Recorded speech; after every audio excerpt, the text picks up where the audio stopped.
Fear is healthy. Panic is bad.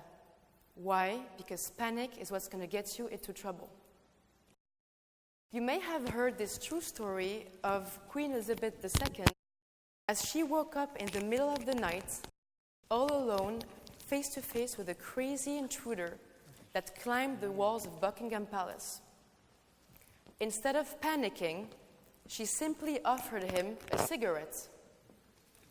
So they both started to smoke together, which allowed the Queen to discreetly press on her emergency button and call her guards for help. Now, this is what we call in the UK English phlegm. It is the ability to keep your calm and your cold blood in situations of high stress and adrenaline. I have experienced a very similar story. I found myself in the year 2014 all alone in the middle of the Colombian jungle, face to face with an armed military soldier that looked just like a FARC guerrilla member. Now, for those of you who are not sure what FARC means, they are the Revolutionary Armed Forces of Colombia, and they have been in conflict with the government for 60 years. They live in the jungles, and they were considered until the year 2016 as terrorists there, as they were responsible of a majority of the drug cartels, murders, kidnappings, and a lot of the criminal activities in the country. This experience was a big shock for me. So I was backpacking right here in this jungle called Parque Nacional Natural Tayrona, which is about the size of my own country, Switzerland.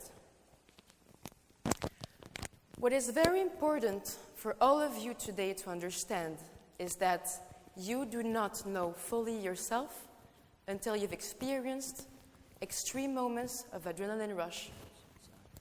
Some of you in this room might be so surprised of what you are capable of in situations of survival and protection of yourself.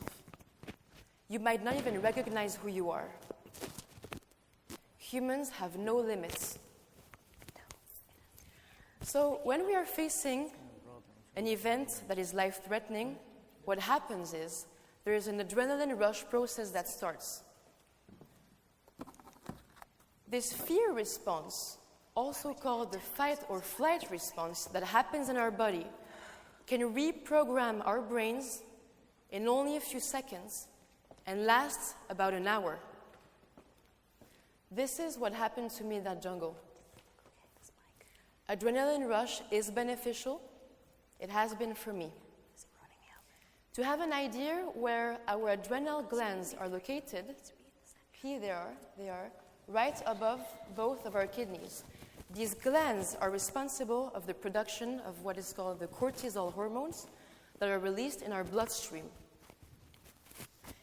This will prepare our body and our vital organs to react much more quickly to threats. So, this is how the soldier I encountered looked like, wearing an impressive military gear, just like in this picture. He was tall, looking very strong, quite good looking, I remember. Wearing high black rubber boots, and had on his chest a long ammunition belt, just like in this photo. On one side of his body, he had a gun, and on the other side, a huge weapon that looked just like an AK-47 Kalashnikov. I was scared to death, in a state of shock. My whole body was shaking. I did not know what to do, and I could hear my heart beat as it was so loud. But I made a decision that nothing bad is going to happen to me. This is not going to be the end for me. So what happened was, after a very awkward and stressful conversation with him, I decided to turn the whole situation around in order to make it seem positive for me. So I decided to behave as an actor in a movie. I started to use joking, and I started to use a humoristic tone while I was talking to him. And then I had this crazy idea to ask him a question. I asked him if he could show me the difference between salsa dancing and merengue. We all know that Colombians love to dance, right? So I figured this would be a perfect distraction to talk about because I was so nervous where this conversation was leading to.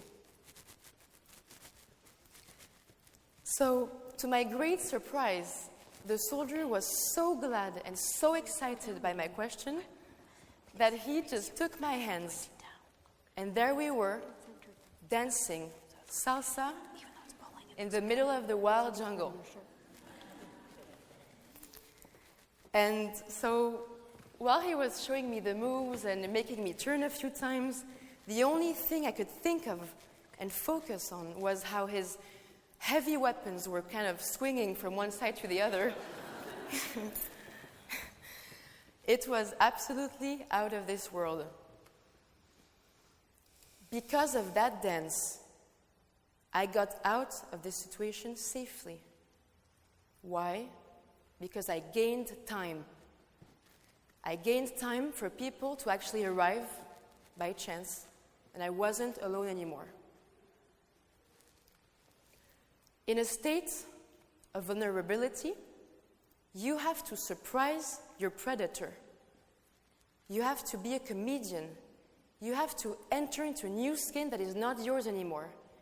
You have to play a role. A predator, a potential predator, is much more excited by a victim's attitude, which involves panicking, crying, yelling, screaming, being verbally and physically violent. Think about it. It's the same with animals. When a lion chases a gazelle, the more the gazelle runs, the more it excites the lion to catch her, right? It is exactly the same thing with us. Never, ever act as a victim. What I came here today to tell you is that we kill fear through laughter and humor, in the same way we kill hatred through love. A disturbance is not destructive, and life strikes at us, right? It'll strike. And sometimes you have to trust these shocks, these highly unpredictable moments, because they push us further. Sometimes shocks from the past give us the instruments for the ones to come. And we cannot choose the shocks of our lives. But what we can choose is the aftershock. Even though nothing happened to me in that jungle, because this soldier turned out not to be an actual FARC guerrilla fighter, but just maybe a regular soldier just passing by, I did not know that at first. So I had to play my cards well, because anything could have happened to me. I was alone, nobody could hear us. But it didn't, and I was extremely lucky.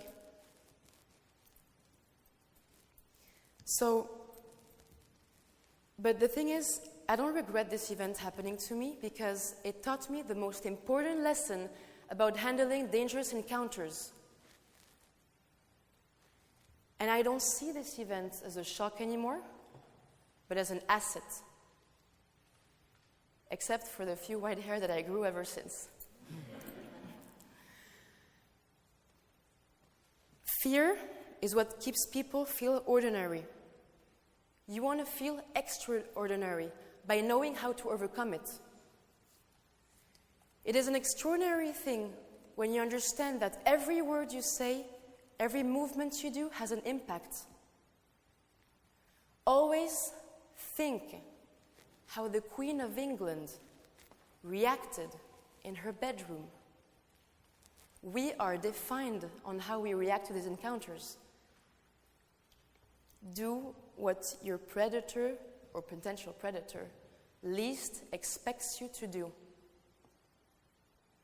I believe humor is a skilled art. It is an extremely powerful tool, so use it. I'm not saying it'll work every time, but it is worth trying. Some of you in this room might never encounter anything like this, and that's okay, that's good. But if you do one day, you will discover a great facet of your personality. So, don't be afraid of the shocks, the strikes, the unknown. Just learn how to dance with danger. But most importantly, in facing fear and potential danger, do not say to yourself, "Why me?" but say, "Try me." Thank you very much.